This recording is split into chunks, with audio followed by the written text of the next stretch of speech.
Hello, gorgeous. Welcome and welcome back to another fun-filled edition of Soap Lore.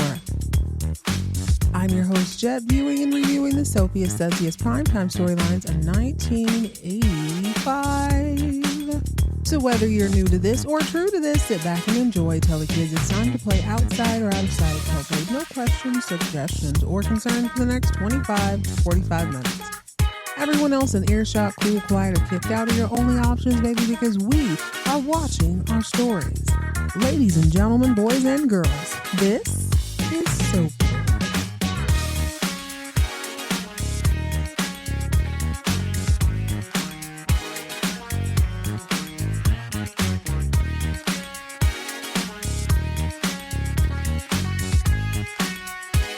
Hello, gorgeous. Welcome and welcome back to another fun-filled edition of Soap Lore. I hope you are staying cool. I hope you're staying calm. Your day is so wonderful. I'm going to be cocky. I think it's about to get a whole lot better. We're about to have a good time on this episode of Soap Lore. Today we are jumping into Season 5, Episode 12 of Falcon, Crest, False Hope. Angela Channing might go down in history as one of my favorite supervillains. I already love geriatric people. I kind of love women villains. I love all villains, but I do love a woman villain of a certain age, I should say. There's just a way that a grandma can say things to you that like a 25-year-old woman couldn't. It's just not going to hit the same. And Angela is firing on all cylinders this season. And this episode is no exception. So go ahead and pour yourself out something bubbly and bright as we jump into Season 5, Episode 12 of Falcon Crest, right after fan mail shout-outs and a refresher of my beverage. I messed around and let the ice melt a little, so I need to freshen it up. All right, guys, let's jump right into this. Want to shout out some fresh millennial meat. But before I do, I want to thank you guys so much for helping me keep the integrity of the show and protecting my experience. I'm encouraged to do the same for other listeners. It has occurred to me a couple of times that I'm like, am I saying too much? Are my titles too, are they giving away too much of the plot? But then I'm realizing, girl, people are probably watching the show first and then they'll come and listen. And also people can binge now. So 9 times out of 10, people start watching these shows and then they're ahead of me, but they come back to listen just to hear what I have to say about it, which I really, really appreciate. I do just want to be careful in case you stumble upon like a later episode. Trying not to give too much away. But it's 40 years later. I think it's way too late to be saying, spoiler alert. It is what it is at this point. I want to shout out Kennedy, Teresa, Joan, Anna. That is so pretty to me. Joan, like Joan, Anna. And Juan Carlo, who have recently started listening to Soap Lore because they've started watching vintage primetime soap opera. Kennedy and Teresa look like they have jumped on Original Dynasty for the first time. And Kennedy says that she has also started watching Dallas. Joan Anna is new to Falcon Crest, as is Juan Carlo, but he's watching off. Juan Carlo had me cracking up. Apparently he broke his ankle and had to lay up in an Airbnb. He was on vacation. It was a whole thing.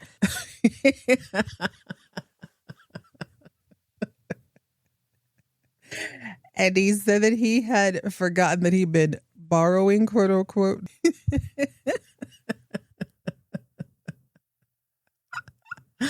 Some of the other streaming networks. Listen, I get it. You got to make do in this economy. I'm proud of you, Juan Carlo. You had to do what you had to do. But anyways, he had to lay up in the Airbnb. Didn't have the usual suspects as far as the streaming networks. Stumbled upon Plex and his Amazon account and started watching the old soaps and is having a good old-fashioned time. I'm so glad y'all are joining us now. I'm so excited for you. You're going to love it. I tell you that.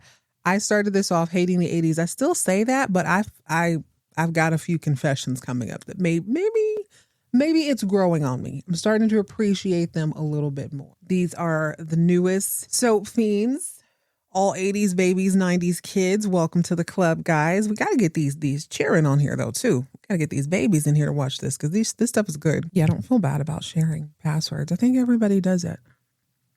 for streaming networks or whatever. I remember my freshman year in college, like I shared books. We all couldn't afford our stuff. So like just, okay, we're going to take similar classes.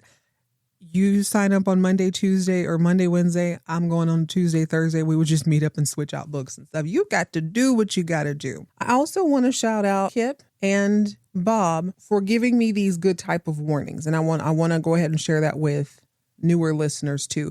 Newer listeners who are watching the shows for the first time. I find that you got to be very, very careful when you want to research some of these people. I thought we were safe because this was, 40 years ago, 40 plus actually years ago that these shows aired.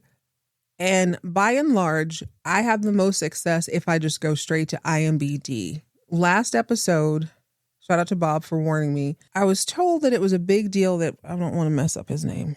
His name is Rocky, right? Hold up. This is Editing Jet. I already had this episode recorded, but I needed to slip this in after I read this. I think I read it yesterday. Hold on. I'm just going to play the voicemail, okay? Hey, it's Bob. I'm listening to your Dynasty episode, season 5, episode 12. I'm not finished your episode yet, but that guy playing Daniel Reese, I didn't realize he was going to pop up so soon, but I guess he did, obviously. He was a very, very, very famous movie star named Rock Hudson.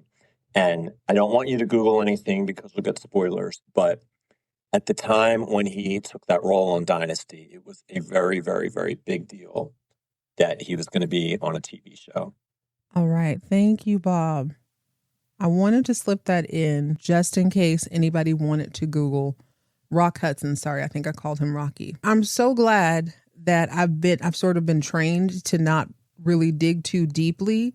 I saw him on the show and I thought to myself, he looked really familiar. And I think I was thinking he's probably on Bonanza or one of those shows that I would watch with one of my elderly relatives or something. Like he looked familiar and I'm like, I know I've seen him. I'm noticing that a lot of the older actors on these shows, not necessarily the women, so I guess just the men, they do generally come from like Westerns is what I'm finding. Like the actor who played Jock, some of the people in his camp, they were all kind of Western stars at some point. And I think even John Forsythe, I'm probably mixing this up a little bit. He and Crystal were on a couple of shows together, but I think Crystal even started on a show where it was some sort of prairie cowboy, whatever. It was a popular genre. So I don't think it was all that surprising that that's how I was remembering him. I just didn't realize it was from the movie Giant. I'm so glad that I didn't look at his name. I generally skip past the opening credits. I only watch it when I first, like when the season premieres, I watch the first. I want to see who's going to pop up in the credits. But I guess they start slipping more people in as they appear on the show. Oh well, that's just one of those things, I suppose. I figured out who he was and that he was in Giant by going to IMDb. That's the whole point of me saying this. Go to something like IMDb and be specific. I think I put in season 5, episode whatever of Dynasty and just looked at the cast to see, okay, who do I recognize? Who do I not recognize? And boom. You just kind of go from there. And I'm kind of glad I was a little bit blind to it. I did watch his IMDb there. Like they just flashed a whole bunch of his films. He was snatching up women, kissing them all hard in the mouth. Then they showed him a little bit older, like with some gruff. So I figured he was pretty famous or at least prolific. He's got a ton of movies. The name probably sounds familiar to me because of Flintstones. I'm thinking too, it sounds like one of those names. You can tell it's a name that somebody, I'm sure they made it up. I didn't even look that deep. I'm sure his name ain't Rock. Probably Ricardo or something. They love to do that too. They love to give you a nice, wholesome apple pie sounding name. If maybe you got a little ethnicity in you. That's what I thought. He's probably Italian or something. And they rub-a-dub-dubbed his name so that it could be super famous, I guess, so people could pronounce it. But either way, he's on the show. I can't wait to see who he turns out to be. Okay. In that same vein, I got another heads up about Angela Channing's boo, Mr. Peter Stravos. Apparently he was a hottie McHottie back in the day. Let me see. Played by Cesar Romero. That's another thing. Don't look up the character's name. Be very specific. Like look up the episode that you're watching, IMDb, go to cast, and then if they have pictures, click on those. Because what I've noticed too, and I've kind of caught on to, is that if you put in the actor's name, sometimes, especially on these shows that we're watching, the Falcon, Crest, Knots Landing, Dynasty, and Dallas. Actually, I haven't seen anybody on Knots Landing yet, but there's a fandom page. There's like, these shows were huge, so it might go ahead and it'll try to tell you about the character. So you can read like the first sentence and be like, can't do that. But anyway, Cesar Romero was a baddie back in the day himself too. He's very, very good looking. He reminds me, what's his name? If you've ever seen Narcos or what's the Dirty Dancing Havana Night? He looks a lot like that kid mixed with, God, I can't remember who else. Looks like the kid from Dirty Dancing Havana Nights if he had grown up. That's probably like his great nephew and somebody else, but it escapes me at the moment. So yeah, just be careful if you get curious about an actor and you don't want anything spoiled. Be very careful how you research. You might run into some trouble. All right, y'all. Let's go ahead and jump into this episode. Be careful in your research, but be careful even more so in how you talk to people, i.e. Richard. Richard, who cussed out Cassandra and almost lost his balls when she took those keys off the ring and threw them at him, has the audacity to have his feelers hurt at the top of this episode. He is telling Jordan, whose hair is like a halo around her head. It is 6 inches all the way around her head. He's telling Jordan that he can't believe Cassandra has up and left. Cassandra sold every stick of furniture she owned and she left. She was dead serious when she said her child would not be raised around this psychopath. He can't believe she had the audacity to do so. And Jordan is just looking at him like, wow. Yeah, Rich, I can't imagine why a woman would leave town after her baby daddy calls her all out her name, admits that he only wanted to embarrass her, and then called her a lying whore when she told him she was having her kid. I can't imagine why she would pack up and leave. It's crazy. She didn't actually vocalize any of this. She says this with her eyes. Very professional. Chase is trying to be professional. He's trying his best, but he doesn't understand why these mealy malls have decided that his vineyard is the tastiest vineyard in all of the valley. Unfortunately for him, it doesn't really matter because the distributor who was going to work with him over Angela has told him to his face that because he has the bed bugs and the creepy crawlies, he can't do business with him. And Chase is like, okay. He's not even taking it that bad because it's always something. So this same distributor has to eat crow and walk down the very, very long path to Angela Channing's house and let her know that he is really sorry. He turned down her business originally, but hey, got an opening now. Turns out that other wine is no longer available. So, hey, do you need a distributor? She's breathing this in. She's soaking this in. She wants to make him pay a little bit. She makes him kiss the proverbial ring and basically beg for her business back.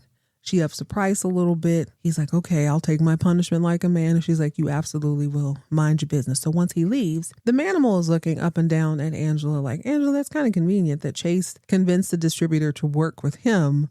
Now all of a sudden he's got some infestation. Isn't that kind of odd? Kind of sounds like something you would have your hand in. And she's like, who, me? Couldn't be. Giggles as she counts her coins. When last we left, Cousin Robin was doing the exorcist crawl on the floor, trying to reach a phone that was just inches out of reach. Luckily, Melissa, smelling like swamp, comes running in, finds her on the ground, gets her to the hospital, and it seems like she got her there in the nick of time. At the top of the episode, we find Cousin Robin writhing in pain comfortably in a hospital bed, surrounded by people who tolerate her. Cole and Melissa. Melissa seems to be very concerned, though. She seems to have been to put their rift behind them, maybe because she did something a little freaky in that swamp. That's what I'm thinking. And also, she's about to get a brand new baby. You know, from the outside looking in, you would think this is just a really joyful family. Maybe it's a siblings or something, and the happy couple. Looks really sweet. Doctor comes into the room to introduce herself, and not Melissa. Cousin Robin's like, ooh, this is getting rough. I think I need to have this baby. And the doctor's like, okay, cool. Everybody get out. It can only be the mother and the father. Well, Cole's like, well, I'm the father. And the doctor's like, okay. So she grabs Melissa very gently to usher her out probably thinking, okay, this must be the sister or something. Bad girl Melly Mel says, and I'm the mother. The doctor's looking to and fro. She looks back. Tell you what, Robin and Cole made cute babies. Baby girl named Hope Margaret is born. She seems healthy. She seems happy. Robin seems devastated, though. She's trying her best to be a trooper, but she can hardly get a sentence out without crying. And I just know that nursing staff is having a time talking about the baby daddy and his wife in the delivery room with the baby mama. Cousin Robin is going through it while Maggie is elated to be a 2-time grandma. She is so excited about this baby, but Chase is not for some reason. He doesn't really want to talk about it.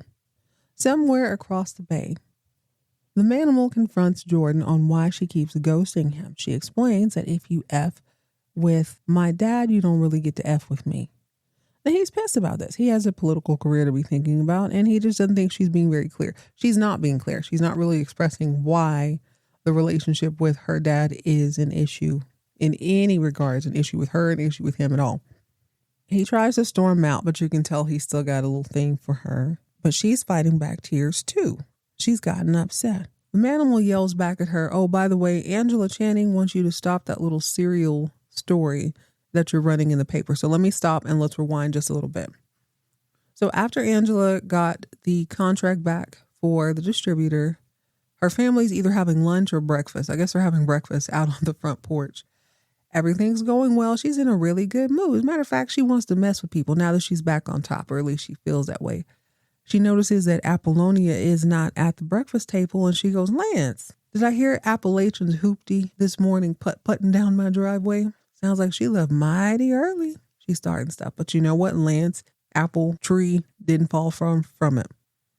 He says, no, she didn't leave alone. She was definitely with Dwayne, a.k.a. Corn-Fed Jed. He only says that so that Emma can be like, no, she's not with him because I was with him the whole night. So I know where he was. He just wants to throw it in Angela's face that her daughter has a very active sex life now.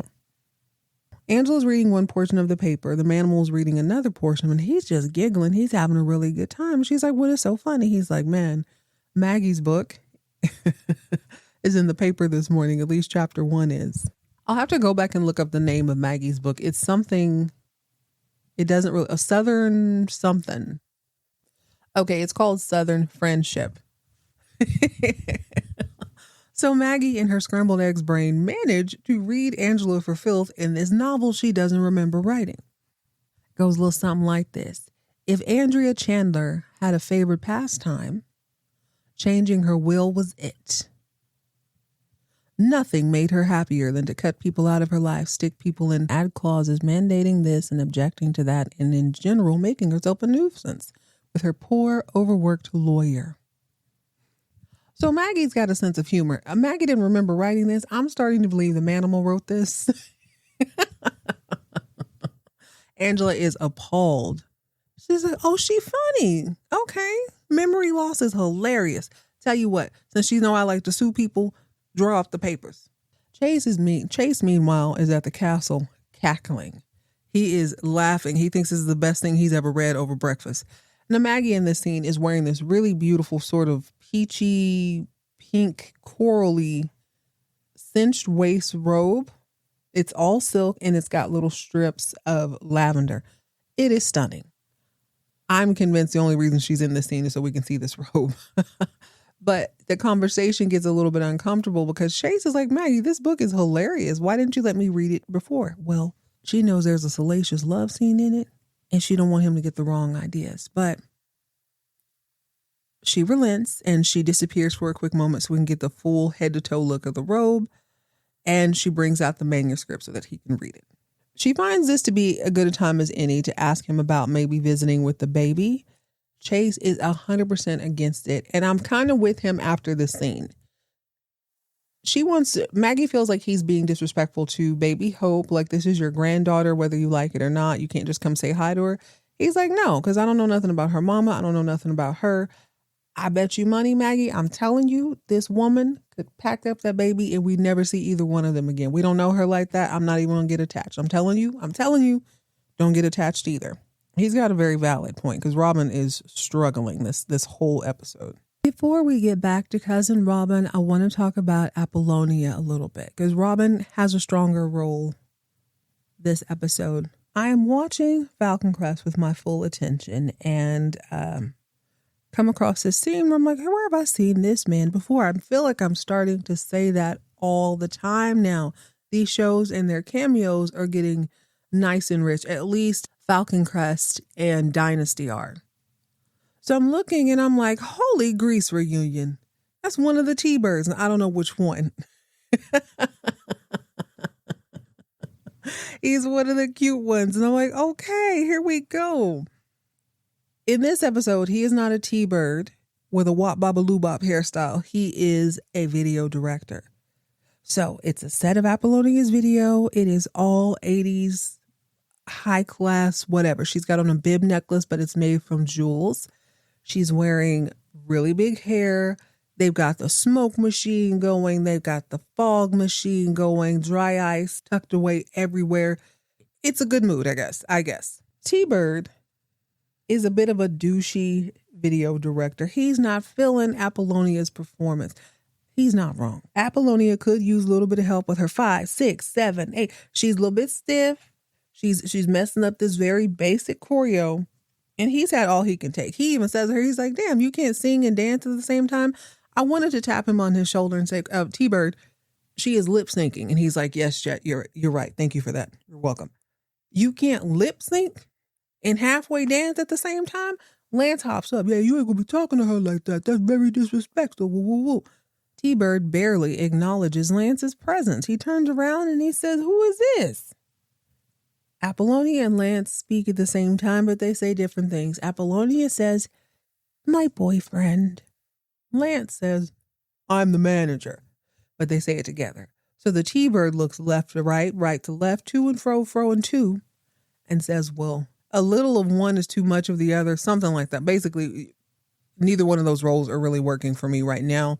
Apollonia, get your choreography together. Put a little zig-a-zig-eye in this performance. You're trying to sell this song, for crying out loud. This is a video. She has to talk Lance off the ledge because he feels like she's being disrespectful because she has the best voice in the world and she's the most entertaining. She realizes this is business and it's probably not that great of an idea to mix business with pleasure. T-Bird has a point. So after a brief conversation, not Danny Zuko yells action, and Apollonia and some well-dressed, talented man in a penguin suit begin dancing across the smoke-filled dance floor. And it's all right. It's okay. She's not going to be Janet. That's for sure. She ain't going to be Madonna. She ain't going to be Kylie. But you know what? She is Apollonia. She's Apollonia.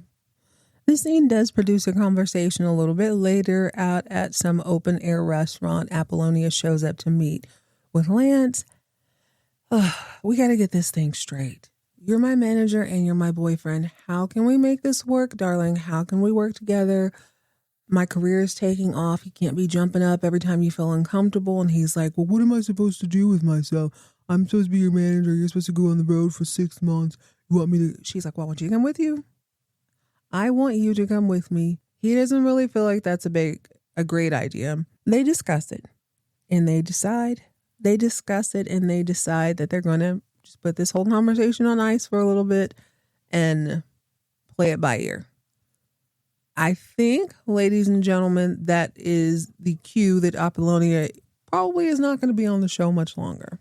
Which means some fresh meat ought to be entering right about now. Although we did have that weird inspector, we got the Wednesday Adam looking girl. I don't know. If I was putting money on it, I'd say the weird mealy moth lady is going to be his new interest, but I think Apollonia is on the way out. Sometimes things come to an end. Sometimes you got to know when to let go. Robin didn't really have the opportunity to process her predicament the way she should. When she talked to Maggie a little bit earlier in the episode, Maggie had come by to see baby Hope. Melissa and Cole end up taking the baby back down to the nursery because Maggie said something offhand. I can't remember. It seemed pretty innocent, but if you were giving up a baby, it hurt pretty badly. Something about the baby being like, babies are magical, especially when they're your own. Well, yes, that's Robin's baby, but Robin is giving this baby up to her cousin. So Maggie, you can tell she realizes what she says, and she decides she's just going to talk with Robin. Robin says that it's hard, but it's not impossible. She's like, it's not like I'm never going to see her again. I mean, we're still family.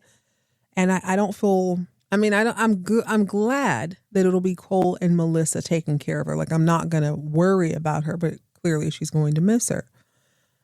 Well, Robin's laying up in the bed healing when the doctor comes in and says, listen, there's something wrong with Hope's heart. We're going to need to do some surgery.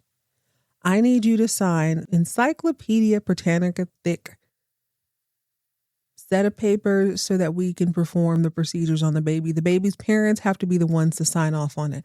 Well, in this case, Robin hasn't signed off any adoption papers for the baby. So she has to, through tears, she's already going through it because she's giving up the baby. Now the baby's sick. Now she's blaming herself. Now she's stressed out, no doubt. She signs all 875 papers. Cole is there to comfort her. Melissa's looking on like, oh God, like, we still family. I still want the baby, but I still care about you too. It's cute or whatever, but baby Hope is having surgery. I'll tell you what, they don't mind slicing and dicing an infant on this show. On these shows. Kind of intense. Speaking of life-changing paperwork, after the manimal confronted Jordan about basically blowing him off, not wanting anything to do with him, and then telling her that Angela Channing wants to sue she and Richard, Jordan was like, bring it, bitch. Do what you got to do. I'm a lawyer all day. Don't let the tears fool you. Later on, we get to meet Jordan's mother and father at dinner. Now, we've already met the father, but we get to meet Jordan's mom, who seems like a really lovely woman. Jordan's parents are eating dinner with Angela and the manimal. This is all building up to his political career, I suppose. Harriet, I think is her name. It's sad that Jordan didn't come, but the dad seems completely unbothered by it. He's worrying about his speech for the next day. He's going to announce the manimal as, I think, the lieutenant governor running, something like that. And for some reason, the manimal feels the need to disclose the current state of he and Jordan's personal relationship with her family. It was kind of weird. So later on that night at dinner on the porch, Angela and the manimal are talking about how awesome the press conference went earlier that day. Jordan's dad's speech was amazing. And Dwayne tells the family that he is starting a business. Now, earlier in the show, Dwayne, aka Corn-Fed Jed, had come into Angela's office to basically ask her for a position. He didn't want her to make her position for him, but he's like, Angela, I thought about what you said last episode, and you're right. It's just not appropriate for me to say I love your daughter so much, and then I'm on the road every night and day. I can't be driving to Dallas and Kansas City and all over the country. I need to be with your girl. So I want to keep driving my truck, but I want to drive it locally. And I figure I haul turnips and crap. Turnips can't be any harder to haul than your wine. Could you use a wine hauler? And she's like, no, that's lovely. I think that's a wonderful idea. However, if I give you a job, that means I have to take a job away from someone else. And I can't play favorites here. So I'm really sorry about that, Dwayne. Now, the manimal is looking at her like, girl, no, you lying. Well, Dwayne isn't discouraged. He has the entrepreneurial spirit and he decides he's just going to find someone else. Well, he goes over to Chase and he lays it all out. And somehow Chase, even though Chase doesn't have a lot of wine at the moment because of the mealy malls, he tells Dwayne, you know what, you could be a distributor. You ever thought about doing that? Now, I don't really know what all this is. I'm just repeating what I hear. Dwayne says, well, by God, I think I will. Mind you, this man put on starched denim, a belt with a huge buckle, a white shirt, promptly cut the sleeves, rolled them up, and slapped on a tie. That is his professional outfit. You know what? For a truck driver, that's not bad. Hell, I'd say a lot of places in the oil field, that's perfectly fine. Maybe don't cut the sleeves on your shirt. Just a buttoned up shirt and like a hat and a tie and you're fine. But man. So he's happy that night when he goes to dinner and he tells the whole family that he just started a brand new business and he's working with someone local, someone real local, someone related. Angela's fist involuntarily clenched. She says, who? You know who is your nephew.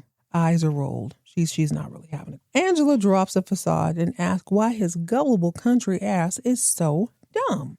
Dwayne is not too keen on being called a dumb himbo. Angela tells him to quit immediately. He says no. She said, okay, I'm going to say this real slow so you can keep up. Quit or don't ever set foot on my property again. Dwayne tells her, I run teams don't run me. And that he will gladly leave this doo-doo fest of a vineyard with the quickness. In my own truck. Well, I guess this riles up Angela because later on in the show, she decides to stop by at Chase's house and start some ish under the guise of being a congratulatory big auntie. Stops by to say congratulations on the new grandbaby. Chase tells her to kick rocks. She goes, I would, baby. But, I also wanted to say, I'm sorry about those bugs. That's a tough break. Chase tells her to step off. Again, finally, she says, okay, I have one more thing. Chase is like, okay, you insulted me about the baby, talking about them bugs. Who else? Oh, I guess you are suing Maggie. Is that right? She said, you damn right. No one ever said you were dumb, Chase. You get your brains from me, but yeah, I'm suing the ish out of scrambled eggs over there. Tell us, watch her omelet. I'm going to own her eyebrows when we're done with this. I think this episode too, at some point Chase figures out that the bugs that were put into his vineyard came from a lab, as in somebody mutated them and then presented them. They're not like naturally occurring. So it's very, very clear that they were planted. They couldn't have like hitched a ride from a lab at UCLA and showed up on his doorstep. So he knows something went down, but it don't matter anymore because he's in an even newer piece of business. One last thing I forgot to mention about Jordan. Her dad does come by and he basically tells her to keep it cute. Don't pull any stunts before the end of this election. He don't want no problem. She's very uncomfortable when he leaves. She also says, quote, he committed the perfect crime and that she can't talk. What did he do? What did he do? My only thought is that there's probably some sort of photographs that she would be uncomfortable with them being out, but different time. Hard position. I'm really curious though, because if you can't stand physical touch, must have been assaulted in some way. And did her dad know about it? Is it a friend of his? Is he like encouraging? I don't want to say pimping her out, but I'm not going to put it past him. Either way, she's not having this. All right. So on the last episode, we got to see Father Christopher take a skinny dip into a very shallow pond. Melissa came clip clopping up on her trusty steed. She then jumped into the pond. We don't really know what happened. I know they kissed, they made out, they did whatever. But whatever happened in that 18 inches of water has changed Christopher's life. It is a different type of baptism, I'm assuming. You know what I'm saying? He was immersed in something else. Father Christopher said, you know what? It's a brand new day, baby. Whatever happened when he came up out of that water resulted in him typing up a letter of resignation. He tells Father Bobby, I'm out. Father Bobby has the nerve to look at him and call him a teetotal fool. Christopher goes on to insist that I gotta leave. I just can't be here. Father Bobby ain't having it. He's like, I don't really know what your problem is. And what is with this ambiguous letter? Like, why? Christopher confesses that he is in love. Bobby looks at him like he's chewing gravy. Dude. What does love got to do with it? You still love God, right? Christopher's like, well, yeah, of course. Father Bobby, I think, number one, does not want to run the whole parish by himself. He seemed like he was a little worn out when Christopher showed up. He was all too eager to pawn off some of the more troublesome people on him. Hell no, he's not going back to that. He got vacation days now. Father Bobby has a charcuterie club that he gets to attend to. He likes to catch a matinee sometimes. You're not about to mess up my day. Christopher, this is what's going to happen, baby. You are going to take a leave of absence and don't even worry about the paperwork. I'm going to take care of that for you. I love this, but also Father Bobby is so messy. Like, you knew what was going to happen. I am totally convinced he knew that Melissa and him were going to get along romantically. But I love that he's talking about, boy, and I've been in love a lot. Used to love brandy, Chardonnay, whiskey, all of them. Love me a bottle of something.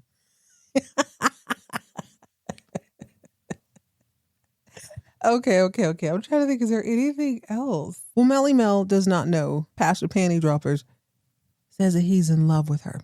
So I'm pretty sure we all know, you know what I'm saying. It's Bad Girl Melly. It is Bad Girl Melly Mel. She is the baddest of all the young baddies on any of the soap operas. Oh, okay. I know who we got left. We have somebody that I have talked cash crazy about, and I have never been more proud of this character ever. Enter Aunt Terry. Aunt Terry likes to wear a lot of gold or stark white. She needs to be seen. But luckily in this scene, she wasn't seen by people who didn't need to see her. So Aunt Terry is at Tuscany Downs. She's about to round the corner, but she hears something that stops her. She overhears these two scumbags discussing in great detail how they're skimming off the top of Richard's little operation and that Richard is 100% into it. They also talk about Terry being like a dumb bimbo who can't count, something like that. They make fun of her math skills. I was a little bit offended because, you know, math isn't my strongest suit, but I'm like, I can get through it. I'm sure she can too. She was a call girl. She ran her own business. I'm sure she know how to count that money. Plus, she had a pimp. Do you know how dangerous it is not to have the right amount of exact change with a pimp? Judging by the fact that her face is still flawless, I think she can count pretty good. So does Aunt Terry. So she's not too keen on being called a dumb blonde, non-bookkeeping bimbo. She surprises them the next day with an impromptu audit. She sure does, that very next morning. One of the bums is named Al, and he threatens to call Richard Channing. Terry says, no, sir. No, sir, that won't do. She then goes to break down his scam in great detail, and he has no choice but to just sit there and take it because he is recognizing his own wording in this. He knows now that she heard everything that he said. So she breaks down his scam and she offers him one of two choices. She goes, okay, so number one, I can call my new boo, the sheriff. You can talk to him and tell him everything you know and spend the rest of life in jail. Or you can talk to me and my attorney and tell me everything you know. And he feels set up. He asks her, why? Why? She assures him that she is a very good woman to know and an even better one to do business with. So later on, filled with confidence, she confronts Richard about his $20K a day that he's making skimming off the top of his own business, making her lose money and ish. He says something weird like, well, on paper it's true, but out loud it's slander, basically saying you ain't got no proof. Richard's petty ass then tries to have security come and have Aunt Terry in her choral ensemble escorted off his property, but he don't realize she's a businesswoman like she been told him. She already paid off the security guard, so he's not going to do anything. She also has 5011 receipts proving that Richard has been skimming off the top. So just like he says, on paper it's true, out loud it's slander. She lists all of his sins in great detail, one by one by one. He is looking more and more sick the longer she speaks. She says, you know what? There's only one thing left for you to do, Richard. There's only one way out of this. He asks her what? She tells this fool to marry her. Bum, bum, bum. You know what, though? Yeah, I kind of like this. First off, I've gone long and hard I've talked at length about how Aunt Terry needed a backbone. She needed some guidance. She needed to join the Girl Scouts and get some positive female role models in her life. Looks like she did all those things and she's a quick learner. She showed up looking fabulous with many receipts and she's like, nah, that's what you're going to do, broke boy. Since you making money that I don't get to see, I'm going to marry you to make sure my empire grows as well. Come on, Terry. Come on, Aunt Terry. Thoroughly impressed. I'm impressed. She's come leaps and bounds from the woman we used to know, the one married to Joel McCarthy. Was his name right? All right. That was a fantastic episode of Falcon Crest. I enjoyed every minute of it, especially Aunt Terry's rise. Okay, so I'm going to have to reconsider a couple of things.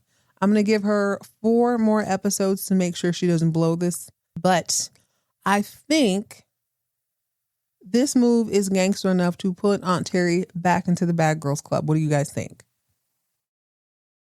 I think she's made her point.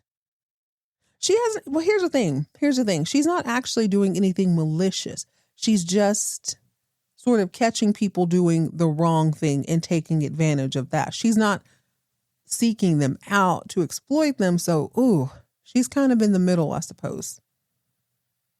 That's neither here nor there, but I hope you are here next time as we jump into another fun-filled edition of Soap Lore. That's it. That's all for this episode. Only thing left to say is, where is Leather Pants Pam? Bring back LPP. Stay hydrated, stay moisturized, mind your own business, and keep all of your drama on TV.